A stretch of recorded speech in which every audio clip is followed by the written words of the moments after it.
Hola, ¿qué tal? ¿Cómo están? Pues yo les prometí que en este podcast íbamos realmente a conocer lo que hay detrás de eso que los seres humanos llamamos éxito. Créanme que hemos hecho muchas entrevistas. Si hay una en donde un ser humano nos ha abierto su mente y su corazón, es esta. No te pierdas, por favor, esta entrevista con la cabeza de Volaris, Enrique Beltranena. Hola, ¿qué tal? ¿Cómo están?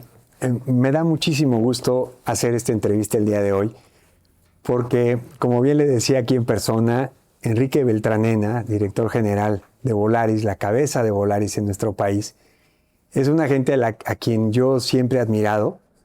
Y después de meterme a fondo en su vida, le decía, Enrique, te admiro mucho más, porque no es fácil encontrar en una persona con tu nivel profesional, directivo, una profundidad tan grande. Y tú sabes, Enrique, que justamente este podcast se trata de ver lo que hay detrás de, ¿no? ¿Qué hay detrás de Enrique Beltranena? ¿Qué hay detrás de Volaris? ¿Y qué hay detrás de estos éxitos tan espectaculares que ha tenido la empresa, ¿no? Si me permites, solamente para dar un contexto para la gente que nos va a escuchar, corrígeme si hay alguna imprecisión, pero fíjense ustedes nada más el tamaño de esta empresa. Volaris es una empresa que transporta a 31 millones de personas, que tiene más de 150 aviones, más de 500 vuelos al día, 85,000 pasajeros diariamente, el 40% de la cuota de mercado, un poco más de 7,000 empleados. Y este hombre, cuando empezó hace 2 décadas, llegó a dirigir esta empresa en donde no existía un solo avión. ¿Es así, mi querido Enrique? Sí, es así. Es una historia muy simpática porque, bueno, hicimos todo el plan de negocios, comenzamos a caminar todo el plan de negocios y luego, pues, las fechas se pusieron, dijimos, oye, pues tenemos que lanzar en esta fecha y comenzar a vender en esta fecha y bueno, los aviones no llegaron. Es decir, tuvimos que arrancar con 2 aviones prestados que nos prestó uno de nuestros socios, Roberto Crite, en El Salvador. Increíble. Y bueno, pues así arrancamos, es decir, en una forma muy sencilla, pero yo diría con un entendimiento muy claro de lo que queríamos. Es decir, el primer entendimiento era que la conectividad era fundamental en el país. Es decir, no concebíamos un país. Cuando nosotros veíamos air trips per cápita, el número de viajes per cápita, comparado con países de Sudamérica, decíamos, no puede ser. Es decir, ¿y dónde están esas personas, no? Y el problema, Joby, es que no vivíamos de una aviación que no estaba al alcance económico de muchas personas. Claro. Habiendo dicho eso, te propones el reto de sacar una línea aérea, ¿no?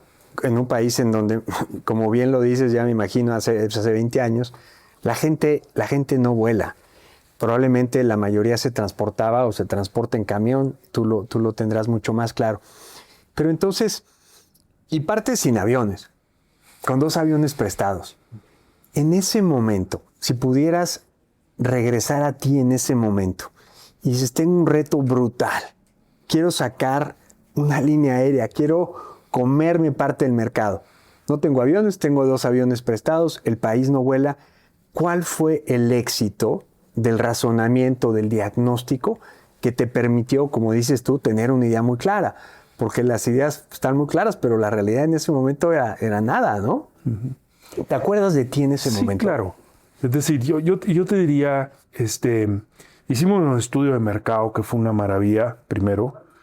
Segundo, nos dábamos cuenta que las familias, que México era un país de familias de migrantes, ¿no? Es decir, 30 y pico millones de personas en Estados Unidos. Y muchas veces cuando hablamos de migración, nos tratamos de reducir a la migración de aquí a Estados Unidos.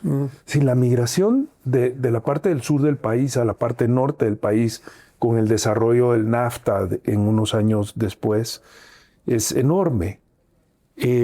Somos un país donde los trabajadores requieren movilidad. Somos un país, imagínate cuando nosotros nos sentábamos y no había conectividad, por ejemplo, entre el estado de Nuevo León y el estado de Baja California, ¿no? Y había que venir a México para comunicar esos dos polos, ¿no? Entonces, nosotros decíamos, oye, ¿cómo va a crecer la pequeña y la mediana empresa? ¿Cómo se va a desarrollar, no?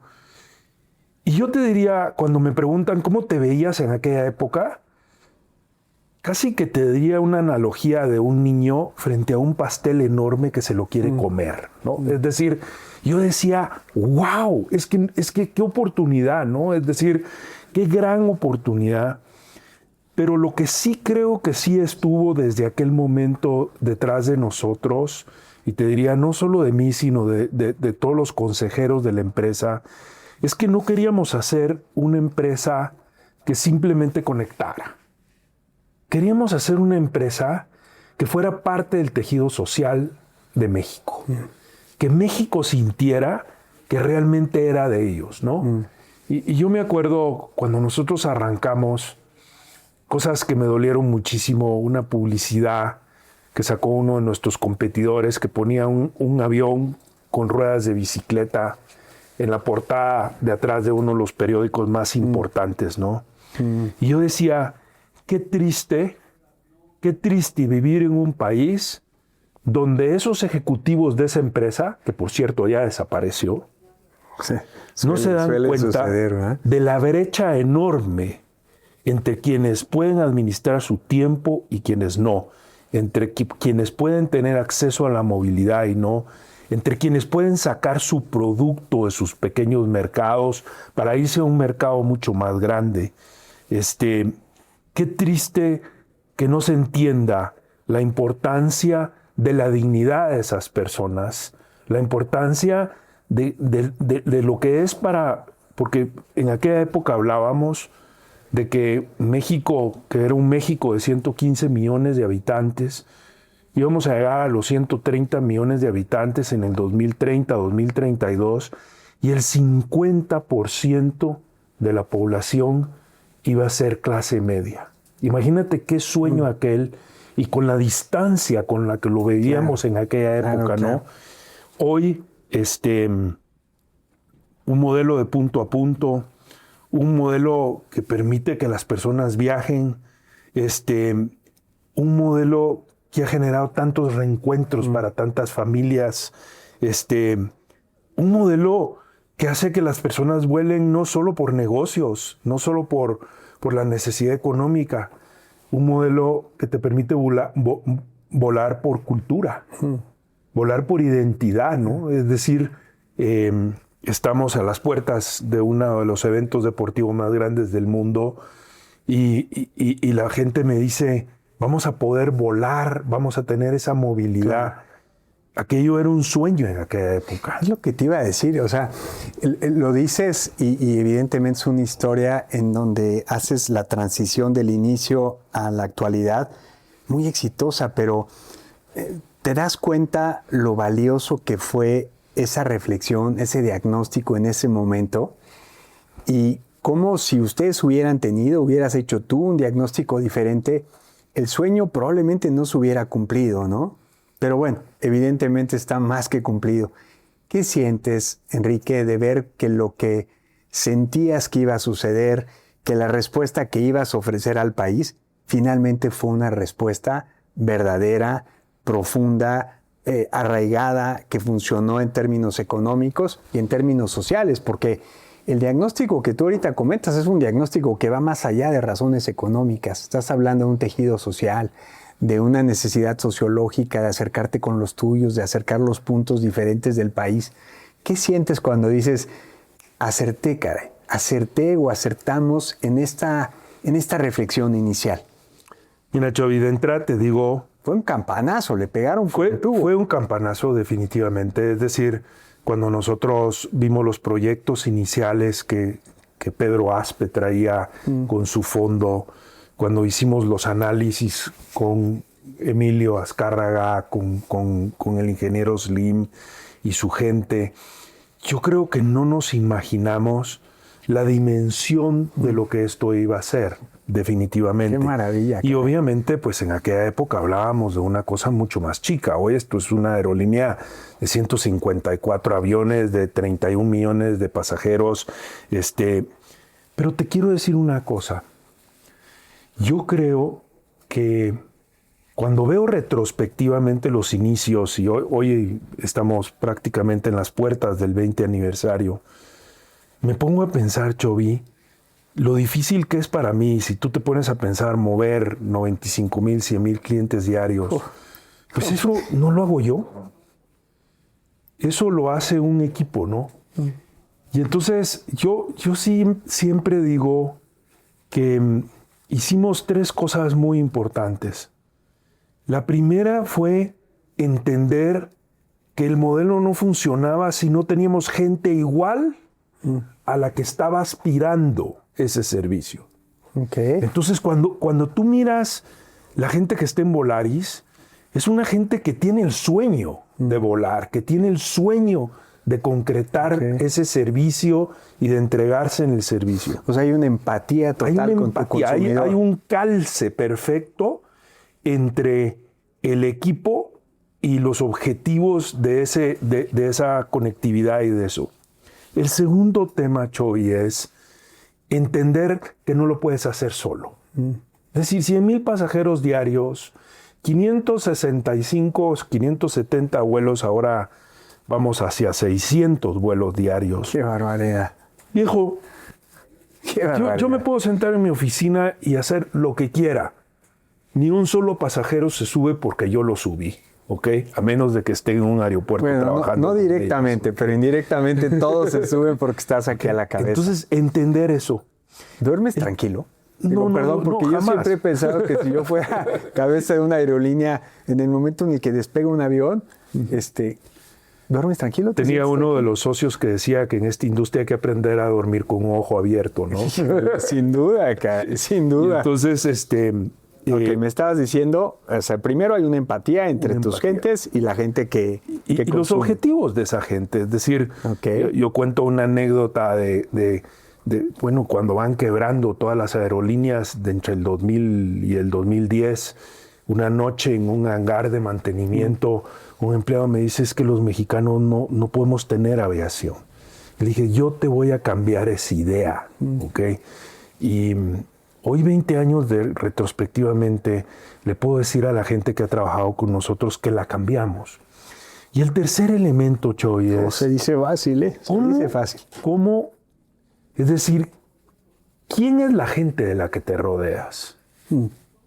Eso te digo. ¿Cómo fueron tu primera selección de tu gente? De tus brazos derechos. Dificilísimo, porque de tu equipo original. Yo me acuerdo incluso de una anécdota de mis primeros años aquí, que yo les decía a los socios, es que qué difícil es vivir, porque yo venía de El Salvador, ¿no? Es decir, y tenía mis hijos adolescentes, y yo decía, ¿con quién se van a juntar mis hijos? ¿Y con quién van a salir? ¿Y qué van a hacer? Y bueno, vas abriendo, vas entendiendo eso poco a poco y vas encontrando pues que tus hijos también tienen los valores que tú les creaste y que en la elección de sus amigos su independencia fue muy importante, pero también te das cuenta de que tienes que tener personas que tengan los valores que tú tienes alrededor tuyo. ¿Cómo los siempre lo digo. Y ahora te que... cuento la anécdota. Es decir, me piden pues que seleccione los primeros ejecutivos. Hicimos un proceso de selección maravilloso. Me acuerdo con Korn Ferry de los primeros ejecutivos, después con Spencer & Stuart. Y una noche regreso a El Salvador y uno de los socios me pregunta, Roberto Crit, me dice, ¿cómo vas con la selección de los ejecutivos? Y le dije, mira qué increíble, nunca me imaginé lo difícil que iba a ser esto. Es decir, seleccionas a la gente en base a su carrera profesional, sus estudios, análisis psicométricos, su inteligencia, en fin, cuántas cosas. Pero, ¿y los valores? ¿Cómo los mides? ¿Cómo mides, no? Y me dio una respuesta que me parece chocante hasta el día de hoy, pero que es una realidad mundial, es una realidad de vida. Me dijo, hasta Jesucristo se confundió seleccionando a Judas. Y entonces, me parece muy chocante. Eso ya nos da permiso a todos de equivocarnos, ¿no? Pero eso te habla de la posibilidad de equivocarte. Pero donde no te puedes equivocar es que la gente tiene que ser más inteligente que tú. Ahí no te puedes equivocar. No te puedes equivocar en que los ejecutivos tienen que tener la capacidad de hablar y decir la verdad. Y si algo me costó muchísimo en la sociedad mexicana es rodearme de ejecutivos que me dijeran, no, güey, no es por ahí. No es por ahí. ¿Ok? Y estás equivocado. Y vieras qué rico. O sea, el mexicano es más Pues como sí, que le da la vuelta para no tratar de ofender y pero sobre al final todo con un CEO. peca de no Es ser decir, claro. Exacto. Entonces es un tema como cultural, ¿no? Sí. Pero cuando un avión despega, no solo despega el avión, el combustible, la configuración del avión, no solo despegan los pasajeros, es decir, no son simples pasajeros. Se despega con ellos un compromiso de seguridad aérea, un compromiso de yo te tengo que llevar a ti con tu esposa. Sí, claro. O tengo que llevar a tus hijos a donde tú estás. Y eso tiene un profundo contenido de compromiso que a veces pues hablamos de seguridad operacional. Sí, pero no hablamos. Lo que significa eso. Oye, es brutal. Llevas a toda la sumas, familia, a llevas toda la gente que ama a la persona que está volando. O sea, vas volando Entonces, con ponte todos. a pensar que vamos más de 240 millones de ese objetivo cumplido desde el día que un avión de Volaris 240 despegó millones. el 13 de marzo del 2006 de Toluca a Tijuana. ¿13 de marzo? ¿De verdad 13 de marzo? 13 de marzo. No puedo dejar de la diosidencia. El 13 de marzo fue el día que inauguramos el primer CRIT. Casualmente es el día de la Virgen de Fátima. Exacto. 13 de marzo. Nacimos en un mismo día, fíjate. ¿En qué año fue eso, Enrique? En el 2006. 2006. Ok. Qué maravilla. Déjame hacer me interesa mucho regresar a ese momento porque me parece que las historias hay que contarlas desde el origen. A ver, Enrique, entonces haces un extraordinario diagnóstico, un diagnóstico muy preciso, muy atinado, el tiempo te da la razón y das un campanazo brutal. Ok, en la parte profesional.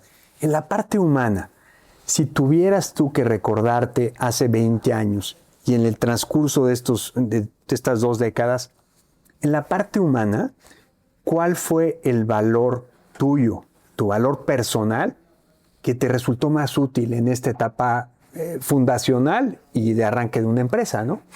Mira, nunca hay un valor. Sí, es un set de valores, es un grupo de valores. Pero yo creo que es decir, primero una ética de trabajo incansable. Y todavía la gente me lo dice, ¿no?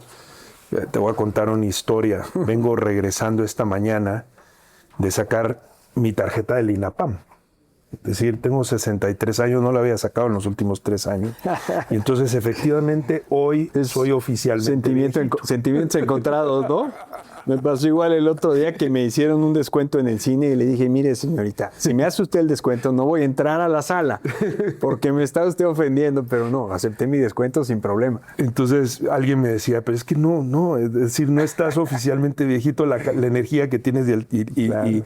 entonces, pues sí, una ética de muchísimo trabajo. El segundo ¿Cuántas horas trabajas al día, Enrique? Yo te diría que en promedio 12 horas diarias, ¿ok? Pero sí echamos jornadas de 15, 16, 17 horas muchas veces, ¿no? Y con mucha frecuencia. El domingo, tristemente, fue uno de esos días, ¿no? Ah, sí, bueno, me imagino. Creo que la segunda cosa es tener la capacidad de comunicar, pero no una comunicación que está libre de honestidad y transparencia. Yo te puedo decir una cosa. Si algo recuerdo de los años fundacionales de la empresa, es que creo que los grupos que invirtieron originalmente en esta empresa, que tristemente se fueron en el 2010, se fueron con una imagen muy clara de lo que era la empresa. transparencia, honestidad en la forma de reportar, de informar, de cómo ver las cosas, son valores fundamentales en ese proceso de creación. En algún momento mucha gente me ha dicho, oye, ¿cómo quieres que te recuerden? ¿Ok? Y vamos a hablar eso un poquito al rato, pero yo creo que hay dos cosas que son fundamentales, transparencia y honestidad. Y duro. Es decir, soy un ejecutivo duro, Chovy. Es decir, lo que te iba a decir, ¿tu estilo cómo es? Y a veces golpeo, y golpeo duro, ¿ok? Pero yo lo que creo es que es una industria donde si no empujas, si no generas el cambio, si no te haces parte de ese cambio que es tan necesario muchas veces en las ideas, en las cosas fundamentales y básicas, pues no tienes éxito. Claro. Pero fíjate, entonces hablaste de valores muy importantes. Primero, lo leemos la capacidad de sudar. O sea, trabajo arduo, largas horas. Nadie te regala el éxito, ¿no? Comunicación honesta, aunque a veces sea frontal, ¿no? Sí. Y una comunicación honesta que en el fondo lo que percibes detrás es honestidad y transparencia. Serían como ese cúmulo, ese pool de valores que a lo largo de estos años te permitió llegar a donde estás el día de hoy. Te voy a contar otra anécdota. A ver. Esta te va a gustar. Hice 9 viajes con su santidad Juan Pablo II, ¿no? Y en cada viaje el Vaticano me daba la oportunidad de tener una entrevista particular con el Papa, ¿no? Te voy a hacer la pregunta así, es decir, oye, si a ti te dijeran mañana que tienes una entrevista con Dios, ¿qué le dirías, no? Y mis primeros viajes fueron bien mediocres. Y no sabes cómo me siento culpable de eso. ¿Por qué, Enrique? Pues porque llegaba y le decía al Papa a su santidad, yo le pido que rece por la gente de la empresa, yo le pido que rece por mis papás, por mis hermanos, por mi familia. No está mal, no está mal. Que no está mal. No está mal. Se vale. No, y además, pues es que hay que pedir, ¿no? Es una gran virtud, ¿no? Y entonces decía mi mamá que a la virtud del pedir siempre le corresponde el derecho de negar, ¿no? Y entonces, pues nunca supe si el Papa me concedía esas oraciones, ¿no? Pero ya cuando vas por el 5º, 6º viaje, que te sientas a tener una conversación con un personaje de ese nivel. ¿Cómo te ganaste la confianza? No cualquiera viaja al Papa 9 veces, Enrique. Pues sí. ¿Cómo le hiciste para ganarte la confianza? Hicimos un trabajo espectacular en muchos viajes y nos fuimos ganando ese territorio. Pero okay.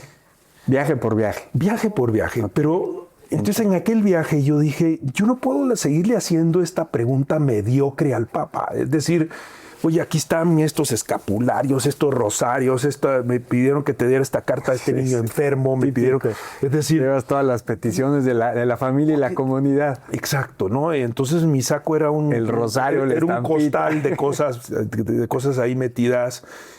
Y entonces dije, no, yo no puedo seguir en esto. Yo tengo que hacerle una pregunta clave al Papa. Y entonces le dije, Su Santidad, usted como el CEO de más de 250, 450 millones de católicos en el mundo, ¿qué consejo le daría a un pequeño CEO de una aerolínea que se dedica a volar y a dar servicio? Y fíjate que realmente, honestamente, creo que lo saqué de los calzos. Sí, me imagino que no era lo común que le preguntaran. Y era una persona, pues, que nunca contestaba sin pensar, ¿no? Y entonces me di cuenta cómo se quedó pensando. Y me contestó una frase que hasta el día de hoy redunda en mí. Servum servorum. Ser siervo al servicio, ¿no? Es decir, imagínate el contexto aquel, una cabina de un avión, una pregunta de ese tamaño a un líder que verdaderamente lo pude haber sacado totalmente de contexto y me regresa y me dice, ningún CEO de una empresa tiene derecho a ser servido, está para servir a su gente. Ah, qué hermosura. Y está para servir a quienes se debe, ¿no?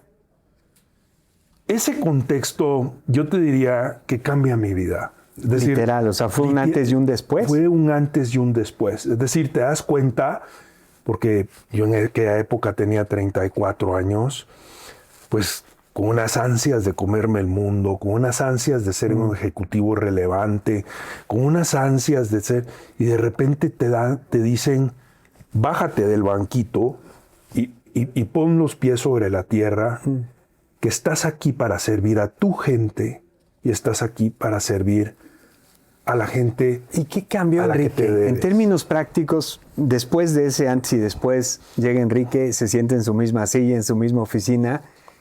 ¿Cómo empezó a ser diferentes, Enrique, después de ese consejo del Papa? Le das un contexto a todo lo que haces. Le das un contexto. Es que no estás aquí para vender tiquetes. Es decir, estás aquí para desarrollar el tejido social, para hacer un desarrollo económico en las poblaciones a donde vuelas. Estás aquí para ayudar a tu gente. Fíjate, Chovy, que mucha gente habla de mis conversaciones en los elevadores, ¿no? Y de repente subo y me dicen, ¿qué creen? Me acabo de encontrar a fulano de tal en el ascensor y me dijo tal cosa, ¿no? Creo que en aquella lección de aquel momento, lo que más cambió en mi vida es que aprendí a ser un humano accesible. Un ser humano que la gente verdaderamente se pudiera acercar a él y le hablara con honestidad. Y si te contara las historias que la gente me cuenta y las cosas que la gente me cuenta, que no se las dicen a otros ejecutivos, que no se las dicen a otras personas, te irías de espaldas. O sea, eliminaste la distancia entre el gran CEO y eso no sucede de la noche colaboradores. A la mañana, ¿no? Es decir, es un trabajo, ¿no? Y entonces... Sí, pero te lo marcaste como propósito. Pero me lo marqué como un propósito de vida. Me lo marqué como un gran propósito de vida. ¿Y te hizo un mejor CEO eso? ¿Ah? O sea, en la parte humana lo entiendo. En la parte profesional, ¿te hizo un mejor profesional? Muchísimo mejor profesional. ¿Por qué? ¿Por qué una gente que tiene ese contexto también se vuelve un mejor empresario? Porque te vuelves accesible, porque tu comunicación se vuelve honesta, transparente y directa, que regresa a los valores fundamentales de los que te he hablado. Porque te vuelves una persona con las que la gente que trabaja para ti, con la que los pasajeros, es decir, me pasa cuando doy servicio a bordo. A ver, cuéntame, ¿cómo es eso que haces un servicio a bordo? Pues me sumo a los sobrecargos y trabajo a la par de mis sobrecargos dando servicio a bordo. ¿Es en serio? Sí, en serio. ¿Lo haces todavía? Lo hago con los counters y muchas veces pues tengo que hacer mucho trabajo con pilotos, con gente y lo hago todo el tiempo. Es decir, todavía tengo reuniones donde vienen con temas de investigación, de cosas aéreas que tengo que participar y me sumo a ellos, ¿no? Pero cuando te das cuenta que esa accesibilidad, que esa posibilidad te rompe esa barrera de la que hablábamos que existe culturalmente, se presenta dentro de nosotros un cambio fundamental que se traduce en que ya no somos simplemente una compañía que quiere generar utilidades, y por supuesto que las queremos generar y las queremos hacer más, y que solo quiere eficiencia y la búsqueda de la eficiencia, sino que te vuelves un punto de tránsito en la vida de las personas. Que es algo valiosísimo. Te vuelves parte de la vida de las personas. Qué diferente es la óptica, ¿no? De estoy aquí para vender boletos de avión, a estoy aquí para ser parte de tu vida. en la cotidianidad, en la cercanía, ¿no? Así es. Oye, Enrique, dime una cosa. ¿Me das permiso de abordar temas personales, más espirituales y éticos? Te agradezco. Adelante, aunque te anticipo que no me gusta mucho hablar de mí. Bueno, ahora sí me toca a mí hacer las preguntas. Te agradezco el permiso. Es que me parece que es imposible hablar de ti sin esa dimensión tan profunda que tienes. Detrás de todo lo que nos has comentado, hay una parte, y yo diría, para mí hay dos temas que a mí me brincan en positivo, ¿no? La honestidad y la transparencia y la ética. Siento, o sea, si hoy tuviera que terminar esta entrevista aquí y me preguntaran cuáles son los dos valores que tú encuentras en Enrique, yo encuentro una ética muy humana, muy profunda, muy sólida, y al mismo tiempo una comunicación transparente y honesta, ¿no? Déjame entrar en la parte ética, ¿no? Porque dices, viajé con el Papa 9 veces, me habla de servir a los demás, me cambia la vida de un día para otro. Te puedo preguntar, Enrique, me da la impresión que eres un hombre que está muy cerca de Dios. Me da la impresión que tienes un itinerario espiritual largo, profundo, no sé qué tan lineal, todos los seres humanos a veces vamos y venimos, pero sí me gustaría preguntarte esto. ¿Siempre has sido un ser humano muy cerca de Dios? ¿Has tenido un itinerario espiritual fácil, complicado? ¿Qué significa el tema de la fe en tu vida? Es horrible, Chovy. Es horrible porque la gente cree que estoy muy cerca y yo me siento cada día más lejos. Eso es señal de que estás cerca. Eso es señal de que estás cerca y que no te la crees. No me la creo. Es decir, verdaderamente. Es decir, cuando te das cuenta... Fíjate, te voy a contar un poquito. Es decir, obviamente tengo un itinerario espiritual diario. Tengo normas muy claras. Hago una oración en la mañana, en la tarde. Trato de participar en formación, en fin. Pero yo te diría que entre más lucho, entre más trato de estar cerca, más lejos me siento, ¿no? Y uno. Y dos, te diría, entre más lucho, más imperfecto me siento. Pero eso es el motivo de luchar diariamente. Y eso creo que es la gran diferencia. Es decir, yo les digo, yo tengo como 3 espacios en el día. Y como te decía, hago mi oración en la mañana. Tengo como 20, ¿no? Es decir, me levanto, hago mi oración, doy gracias a Dios de estar vivo, de estar aquí. ¿Cómo haces tu oración en la mañana, por ejemplo? Depende. O sea, tienes hay literal momentos, en tu cama, tienes un reclinatorio, te pones a ver el cielo. Sillón ahí a la par. Okay. Y bueno, hay días pues que las cosas llegan con mucha facilidad. Hay días que necesito un texto para ayudarme. Hay días que el día anterior fue tan malo y fue tan imperfecto que en ese examen particular o examen general de la noche me doy cuenta de, oye, ¿te das cuenta de las cosas que dijiste? Es decir, verdaderamente hay días que digo, ¿para qué tengo boca? ¿No? Es decir, ¿por qué dije esto? ¿No? ¿Y por qué le traté así a esta persona? ¿O por qué hice esta intervención en esta reunión y no fue la mejor forma, ¿no? Y esos días son durísimos porque lo que haces es decir, hoy voy a tratar de trabajar en este tema, hoy voy a tratar de... Hay días que me doy cuenta que me oculto y que mi personalidad habla más que lo que yo digo, ¿no? Hay días que digo, wow, ayer sí me la eché buena, ¿no? Pero yo te diría, cuando tienes esos momentos, y quiero llevarlo tal vez un poquito más a la práctica, es decir, tal vez hay gente que le parece este tema espiritual un poco lejos o que le parece muy árido. Yo te diría ¿Cuánto eso. tiempo dedicas a la autorreflexión al día? Desde la mañana hasta que Como te decía, acuestas. unos 20 minutos en la mañana, unos 20 minutos en la tarde, final de la tarde, pero sí 5 minutos al mediodía. Es decir, el mediodía, si tú lo dejas pasar, yo te diría, es decir, claro, en los 20 minutos elaboras más, concretas más, te estableces metas, te mides mejor, ¿ok? Pero si dejas pasar el mediodía y los 5 minutos del mediodía, entonces sí que no construyes en el día. Sí. Sí que no elaboras en el día, ¿no? Pierdes tu centro, pierdes la brújula.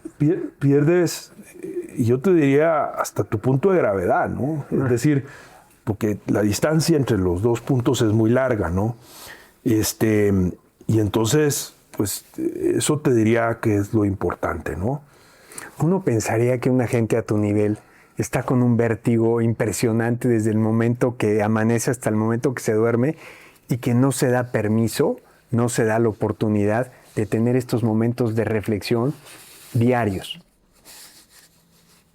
¿Cómo le haces para que si tienes una llamada de un avión que tuvo un problema, un aeropuerto que se cerró, tal, tú dices, estos 5 minutos del mediodía son para mí? Es que no es que sean para mí. Verdaderamente no son para mí. Son para mí y lo que voy a proyectar en las siguientes horas. Son para mí y lo que proyecté en la mañana. Son para mí.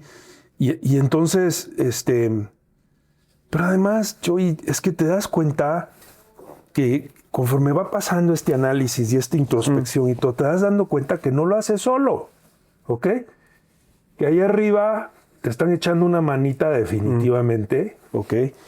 Y te das cuenta, a veces cuando te sientas y dices, pues te contaba del domingo, ¿no? Es decir, el reto de suspensión de vuelos en Guadalajara, suspensión de vuelos en Vallarta, todo lo que oías alrededor, el ruido externo y todo. Viejito, si no te parás y le decís, Dios mío, échame una mano. Y te pasa así en una industria que tiene momentos críticos, es decir, te llaman para decirte, oye, a la 1 de la madrugada, hoy viene este avión, viene con un windshield roto, lo vamos a aterrizar en tal lugar.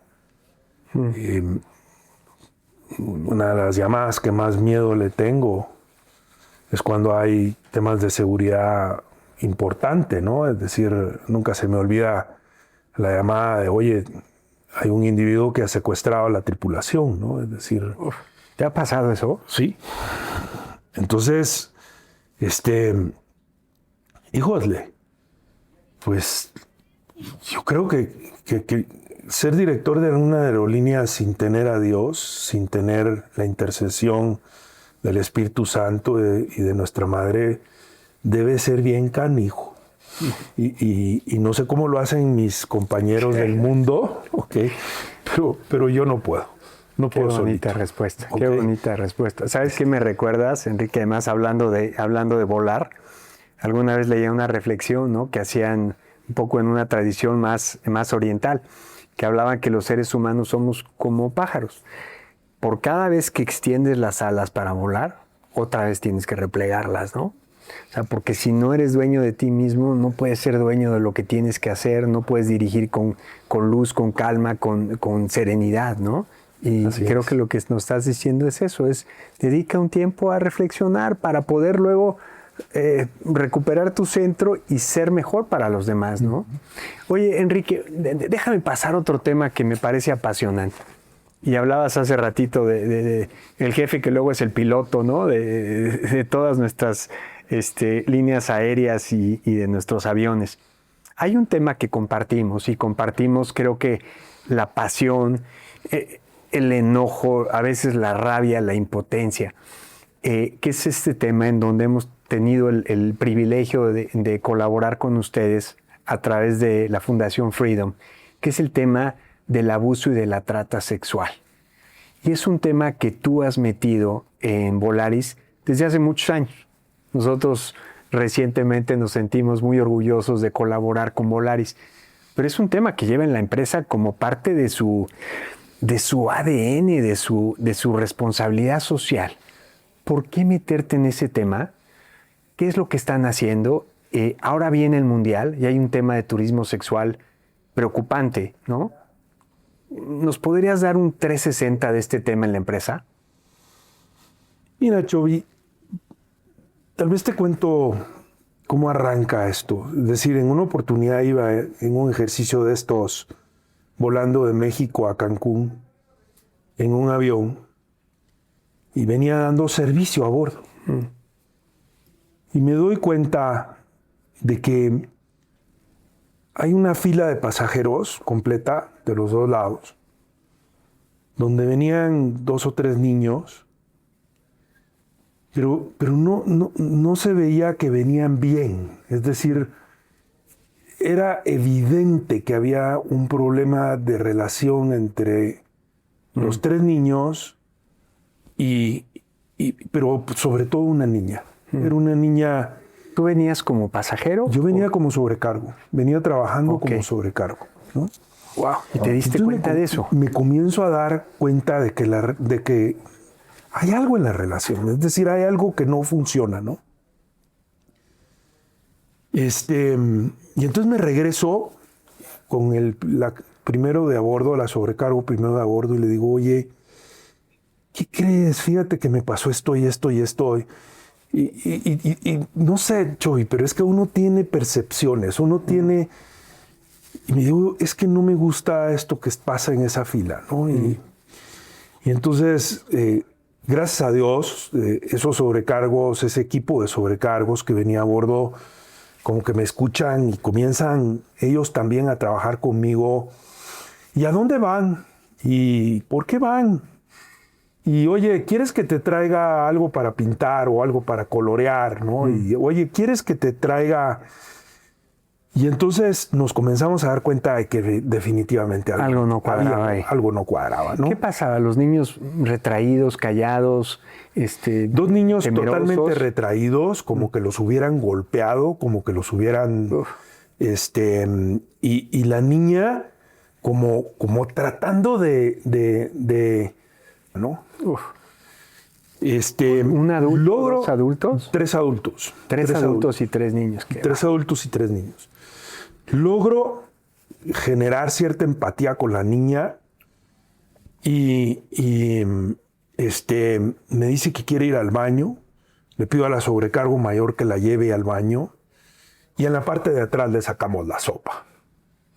Y nos dice, ¿qué crees? Sí, tal cual.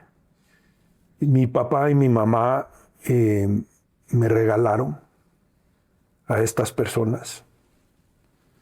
Yo no quiero ir con ellos. No me dejes bajarme del avión. Ayúdame.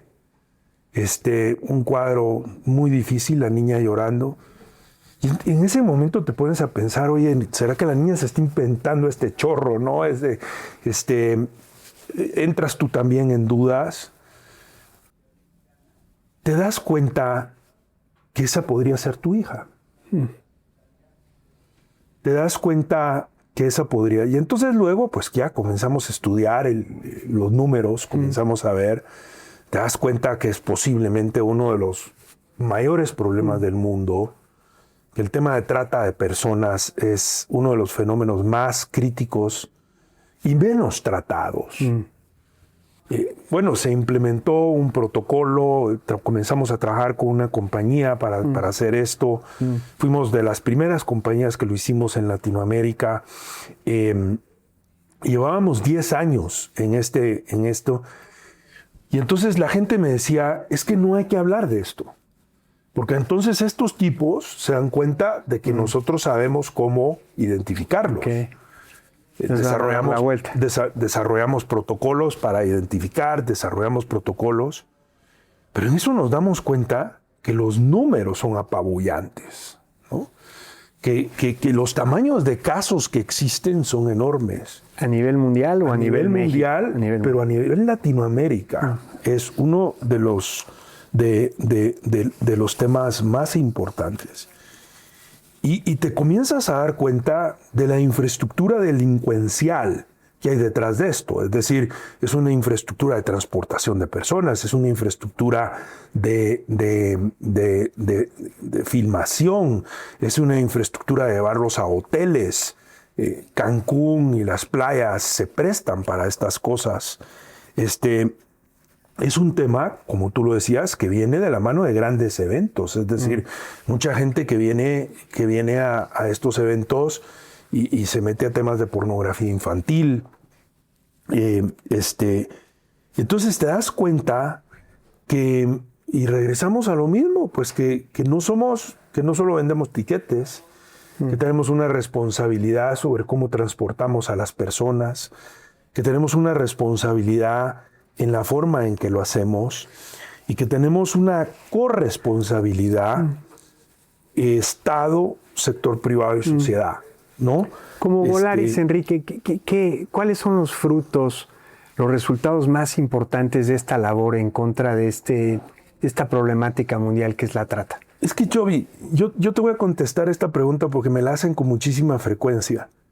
Si yo salvo a tu hija de un problema de estos... ¿Cuánto vale? Sí. ¿Cuánto vale eso? Sí, ¿Cuánto vale eso para ti como padre? Todo, absolutamente todo. Ok. Entonces, no le pongas números, olvídate de los números. Es la importancia. Es decir, hemos hablado de que ustedes han logrado niveles de arriba de 10,000 niños. Nosotros hemos logrado cientos. ¿Qué importa? ¿Qué importa la numeralia? Cada caso importa. Porque cada caso es una niña o un niño, un adolescente o una adolescente a la que le van a acabar la vida. ¿Están haciendo algo particular o diferente para el Mundial que se acerca a México, Enrique? Sí. Mira, creo que cuando nosotros analizamos el Mundial y todo lo que podíamos hacer, pero por supuesto que queremos ser un gran transportador de mucha gente, pero yo pedí que trabajáramos con el Museo de Tolerancia y quisiéramos algo específico. Creo que lo que vamos a tener es una cantidad de gente visitando México, visitando la Ciudad de México y tener una exposición que pone en perspectiva, por ejemplo, el trato de las personas en la cancha, que pone en perspectiva la dignidad de la gente que trabaja para hacer posible un evento como estos, que pone en perspectiva lo que toma organizar un evento de este tamaño, lo que toma desde el punto de vista de seguridad, lo que toma, en fin, pero te pones a pensar que también hay gente que viene y que quiere hacer de este tema de la trata de personas un tema crítico. Creo que no podemos dejar ir la oportunidad del Mundial y trabajar con un museo que ha sido mucho más allá de simplemente ser una museografía interesante, artística, con una perspectiva constructiva muy importante, ir un paso más allá y trabajar en este tema, temas de discriminación de la mujer, temas de discriminación por raza, temas de discriminación por color, temas de discriminación y los temas de abuso sexual en una exposición que verdaderamente transforme y cambie. Y creo que vamos a tener mucha gente yendo a los museos. México es una ciudad llena de museos. Y el Museo de Tolerancia es definitivamente uno de los mejores museos de este país. Sí. Y qué gran gusto aliarnos con ellos en una causa como esta. Sin duda. Sí, coincido contigo. Hacen una labor increíble. Enrique, para terminar y agradeciéndote muchísimo esta interesantísima y muy profunda entrevista, si te dijera yo al final de todo, ¿no? Nadie tenemos la vida comprada y nadie sabemos si mañana vamos a estar o no. ¿Cuál te gustaría que fuera tu legado en la vida, en el mundo? ¿Y cómo te gustaría, si la gente llegara a pensar, este era Enrique, cómo te gustaría ser recordado? Mira, a mí me gustaría ser recordado así, es decir, como una persona que no simplemente vendió tiquetes o no simplemente transformó la aviación. Hemos transformado la aviación y hemos hecho que la aviación esté al alcance de muchas personas. Como te digo, hay mucho por hacer y hay muchas personas todavía que pueden volar. Y me gustaría pues que me recuerden como una persona que cambió la aviación en México. pero me gustaría que me recuerden como una persona que construyó una empresa con valores, que construyó un ecosistema alrededor de esa empresa que parte de la dignidad humana, que parte del respeto a la persona, y te diría que se hace con una calidad de honestidad y transparencia suficiente, de tal forma de que esos valores se preserven en el tiempo. Y ojalá esta compañía, cuando yo me vaya, que no sé cuándo va a ser eso, se recuerde siempre que no estamos aquí simplemente para transportar personas del punto A al punto B, sino para hacerlo bien, y bien con una connotación muy humana y muy llena de sentido importante por el respeto a las personas y por el respeto a la humanidad, que realmente se sirve de nosotros para lograr reunir familias, para lograr concretar negocios, para lograr crecer sus propios negocios, para lograr visitar destinos, para enriquecerse culturalmente, en fin, tantas cosas que hace esta industria. Pero yo te diría, hay una segunda dimensión. Viejito, imagínate que yo llegue ahí arriba y no me lleve un avión lleno de almas. Sería horrible. ¿Qué cuentas voy a dar si tuve 150 aviones aquí en la Tierra? No poder llevar uno lleno de almas. Me dejaste sin palabras. Enrique, gracias por abrirnos tu vida, tu mente y sobre todo tu corazón. Gracias por esta entrevista. Un gran gusto, Chavi.